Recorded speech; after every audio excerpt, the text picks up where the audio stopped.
এই ছেলেটা এখানে আমাদের গ্রামকে অশান্ত করার নায়ক স্যার। যেমন ও গিয়ে দোকানে টুক করে বসে পড়ে, এগুলো কি ও বাজে টন্টিন করে স্যার জানেন, মানে ও তো বাইরে রাস্তা দিয়ে লোকজন যাবে টর্নিং করতে আসছে।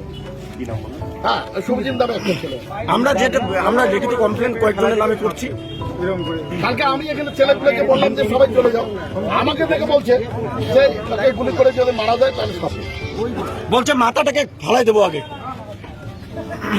এদের কাছে স্যার প্রচুর অস্ত্র আছে স্যার, প্রচুর। এরা যখন তখন যা ঘটনা করতে পারে। আপনারা যদি স্টেপ না নেন বাধ্য হবো গ্রামের মানুষ নিয়ে আমাদের কিন্তু এদের দেখে থাকবে দেখতে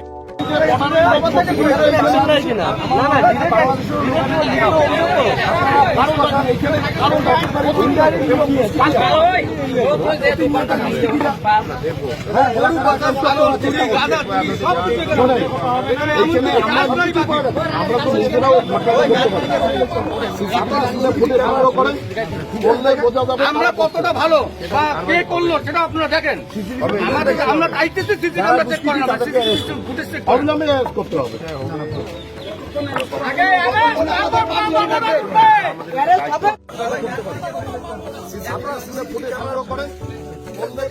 আমরা কতটা ভালো বা কে করলো সেটা আপনারা দেখেন। আমরা চাইতেছি সিসি ক্যামেরা চেক করেন, আমরা সিসি ফুটেজ চেক করেন। অবিলম্বে করতে হবে।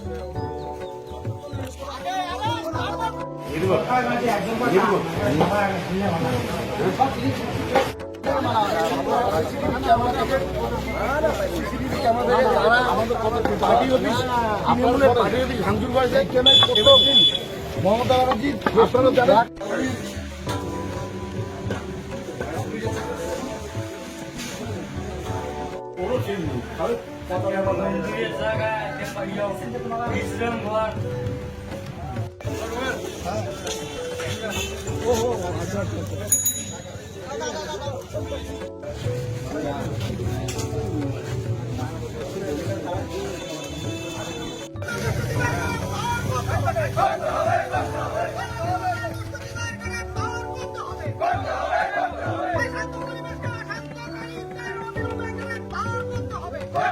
ঘটনা হলো গতকালকে রাত্রে 10:30 অবধি এই পার্টি অফিসে ছেলেপেলেরা ছিল।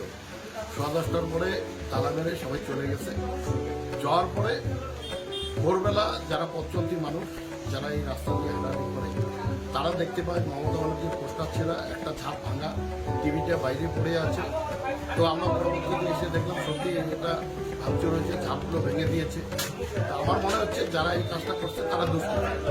মমতা ব্যানার্জির পোস্টার যারা ছিঁড়তে পারে তারা তো দুষ্কৃতী। কারা করলো? কে করলো মনে হচ্ছে?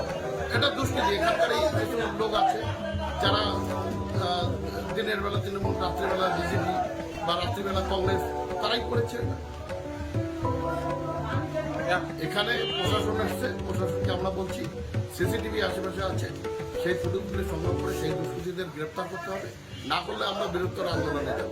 আমরা অলরেডি জেলা সভাপতিকে জানিয়েছি, ব্লক সভাপতিকে জানিয়েছি। আমার নাম হাসিবাড়ি, আমি মাথাভাঙা 1 ব্লক তৃণমূল কমিটির সভাপতি।